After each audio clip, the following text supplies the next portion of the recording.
I once got this email. Hey Coop, can you tell me how your lead nurture process works for Two Brain? I had to smile because this is the answer. You're in it. I'm Chris Cooper. This is Run a Profitable Gym. And today I'm going to tell you about how I start and carry on conversations every single day on our many platforms and how that same strategy can work to grow your gym. So at Two Brain, you might know this already, but we publish 3 to 5 blogs a week. We send 3 to 5 email messages to tens of thousands of people every week. We air podcasts and videos like this one on the Run a Profitable Gym YouTube and podcast channel. And I also jump into our free group, gymownersunited.com, to answer questions and share resources wherever I can. We also publish a host of snack-sized tidbits on multiple social media platforms every day. And every single day, I get Facebook messages from 30 to 40 different people asking for one of our free guides or resources. It's all part of my conversations with friends like you. And get this, the average person has a 6-month conversation with me before they buy anything from me. Usually people wind up asking for mentorship when the time is right for them, but that doesn't mean we have to wait to start the conversation. So today I'm going to talk about having conversations and how that's what really marketing is. If you want to get good at marketing, you have to get good at conversations of all sorts on all modern platforms. Conversations bridge the gap between advertising and sales. Now, advertising gets somebody's attention. Sales gets their money, but the space in between the two has always been clouded in mystery. Like, the business plan of the underpants gnomes from South Park. They have this business plan that's like phase 1, steal underpants. Phase 3, profit. What's phase 2 for them and for us? It's conversations. Conversation marketing is part content marketing, part lively chat, and part persuasion. Some would call it a lead nurture strategy or trust building. I just call it winning hearts and minds. Before people will buy from you, they have to know you, like you, and trust you. And how do you get to know someone? How do you grow to like them? How is trust built over time? Through conversations. So today I'm going to give you some tactics to bridge the gap between awareness, where they've heard of you from your advertising, and purchase, where they buy from you through your sales process. So we're going to do this in 4 simple steps. And this is how we get from ads or awareness through conversations into signing up. All right, so I just said that trust is built through conversations. Conversations bridge the gap between advertising and sales. And you can call it affinity building or lead nurture or whatever you want, but we're all in the relationship business, so we have to be good at this. So here are the 4 stages to conversation marketing. Step 1, obviously, start a conversation. To meet somebody new, you have to go first. Good entrepreneurs aren't always great salespeople, but they're always good at making somebody feel welcome and heard. And that might mean sharing a personal story online or offering your hand to shake in person. It means going first, being the one to say, "Good morning, hi, I'm Chris," offering to shake their hand. Here's exactly how to do it. In person, my favorite new friend introduction pickup line is, "Good morning." Now, this was not actually an easy skill for me to learn. I've always been shy, maybe a bit introverted, but wishing somebody a good morning is risk-free, right? Nobody's going to say, "Get lost, I want to have a crappy morning."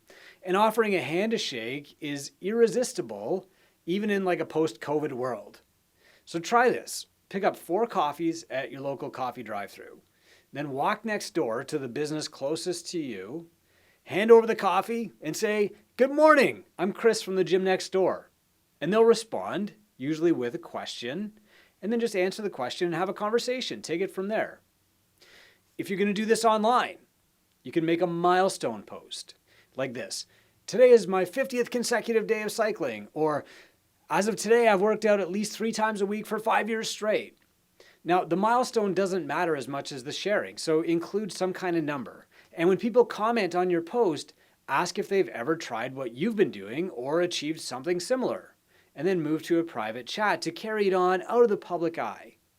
Now, we learned this strategy from Richmond Din in our Tinker program a couple years ago, and we've been using it ever since. It works because milestone posts tell a story and start a conversation, and the more stories you tell, the more conversations you start. So step 1 is start the conversation. Step 2 is listen. Your job is to get the other person talking. Here's the reason we're all scared to start a conversation with a stranger. We don't know what to say. The solution is to just listen instead of talking about yourself. So here are some feel-good questions from Bob Burg, the author of The Go-Giver, to get other people talking. These are his 10 feel-good questions with a little trademark beside them. So here we go. How did you get a start in the widget business, the gym business, whatever? What do you enjoy most about your profession? What separates you and your company from the competition? What advice would you give someone just starting in the widget business? What one thing would you do with your business if you knew you could not fail?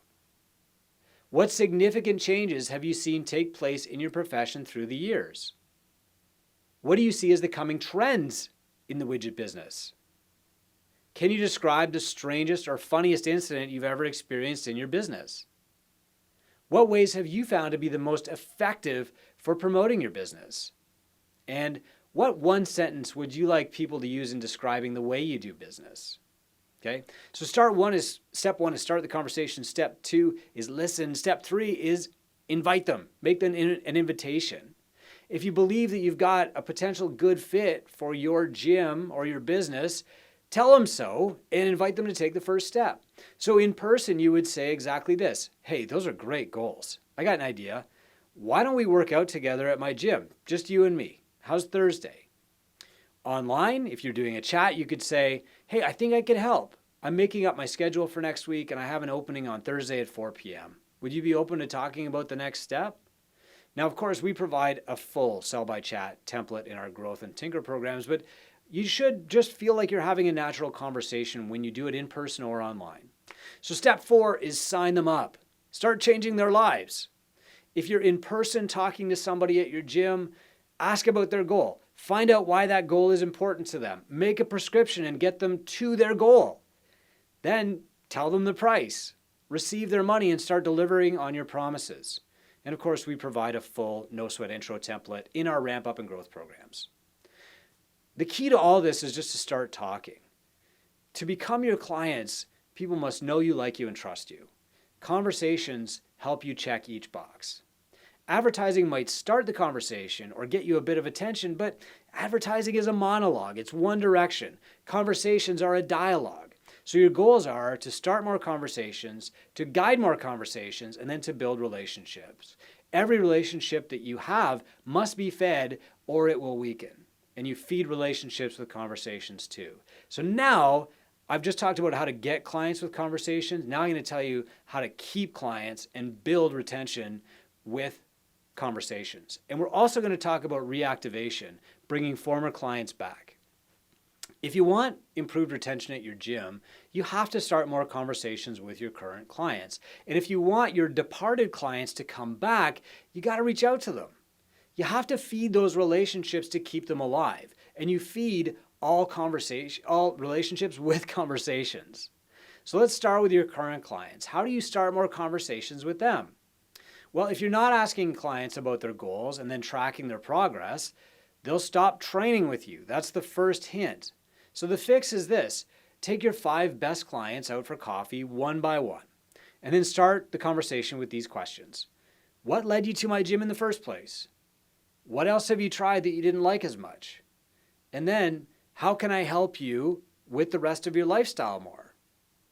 Then you want to interview them. You want to make them famous. You want to build them up. You want to tell their story. So you interview them on your phone, and then you share that to your social media channels and your website. And of course, we teach our clients exactly how to do this with step-by-step instructions.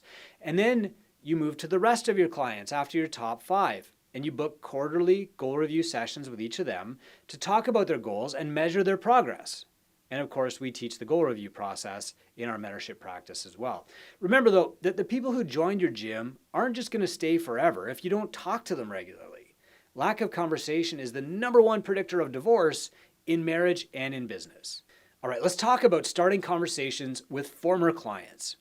If you genuinely care about people, you will show them by checking in on them, even if your relationship isn't perfect right now.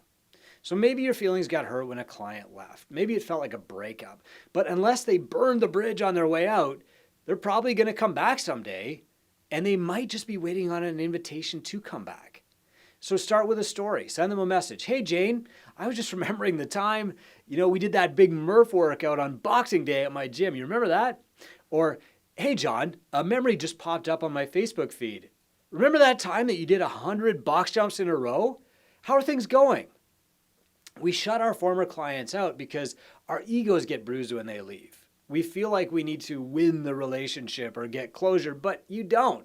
You don't need to win the battle to win overall. You win when they come back, and so do they because they start moving toward their fitness goals again. Of course, there's about 10% of your clients who are former clients that you don't want back. And if somebody wasn't a good fit for your business, then just don't restart the conversation. Let it die. Just let the story end. So, I started this podcast, this video, by talking about my lead nurture strategy for Two Brain, right? Somebody asked me, Coop, what's your lead nurture process? So here's my process again. Tell a story. Start a conversation. If the conversation is positive on both sides, invite a potential client to take the next step. But everything starts with a story. Tell stories regularly and you'll start more conversations. And if you do that, you'll acquire and retain more clients. I'm Chris Cooper. The story is the key to everything else. This is Run a Profitable Gym. And if you want to start more conversations with me, with our mentor team, with other people in Two Brain and other gym owners around the world, just go to gymownersunited.com, join that free group, and you'll be immediately immersed in the highest value conversation a gym owner can have.